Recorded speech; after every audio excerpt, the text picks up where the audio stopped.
तो दुनिया ने भी माना है कि किस दिशा में भारत बढ़ रहा है आगे। पर हम विकसित भारत की बात करते हैं सर। हम जब आप एक आदर्श भारत, एक आदर्श महाराष्ट्र की कल्पना करते हैं तो महिलाओं को कहाँ देखते हैं? नेतृत्व में, स्टार्टअप्स में, पॉलिसी मेकिंग में? आप उनका क्या रोल एनविजन करते हैं? देखिए, मैं ये मानता हूँ कि हम जब अवसर देते हैं तब हमको क्षमता ध्यान में आती है, और अब ऐसा कोई क्षेत्र नहीं बचा कि जहाँ पर महिलाएं तेजी के साथ आगे नहीं बढ़ रही है।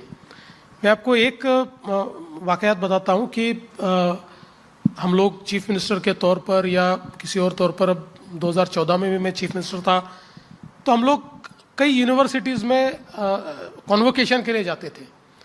तो पिछले 10 सालों का मेरा एक्सपीरियंस ये है कि जब कॉन्वोकेशन होता है तो अगर 100 मेडल कॉन्वोकेशन में दिए जाते हैं तो 90 मेडल्स लड़कियों को मिलते हैं। 90 मेडल्स, ये एक बहुत बड़ा परिवर्तन हमको देखने को मिलता है। तो इसका मतलब ये है कि उन लड़कियों में पहले चीज़ नहीं थी, क्या थी, लेकिन उनका अवसर नहीं था।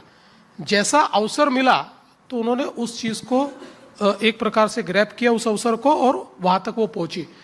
तो मुझे लगता है कि अभी सारे क्षेत्र में, अभी आपने स्टार्टअप की बात की, तो हम लोगों ने ये प्रयास किया पिछले समय कि एक स्टार्टअप फंड हम लोगों ने तैयार किया था, और उस स्टार्ट फंड के माध्यम से हम लोगों ने ये भी प्रयास किया कि स्टार्टअप के क्षेत्र में जो महिलाएं हैं उनको हम थोड़ा प्राधान्य दें। तो ये ध्यान में आया कि बहुत अच्छा रिस्पांस उसको मिला, और बहुत बड़े पैमाने पर महिलाएं उसमें सामने आई। तो आज ऐसा कोई क्षेत्र नहीं है। देखिए, मैं आपको कहना चाहता हूँ कि जिस समय प्रधानमंत्री जी ने लखपति दीदी की कॉन्सेप्ट फ्लोट की, तो हम लोग भी ये सोचते थे कि लखपति दीदी क्या है और ये कैसे होगा, क्योंकि उसमें कॉन्सेप्ट ये नहीं था कि एक बार वो लाख रुपया कमाए, उसमें यह था कि हर साल वो लाख रुपए से ज़्यादा पैसा कमाए।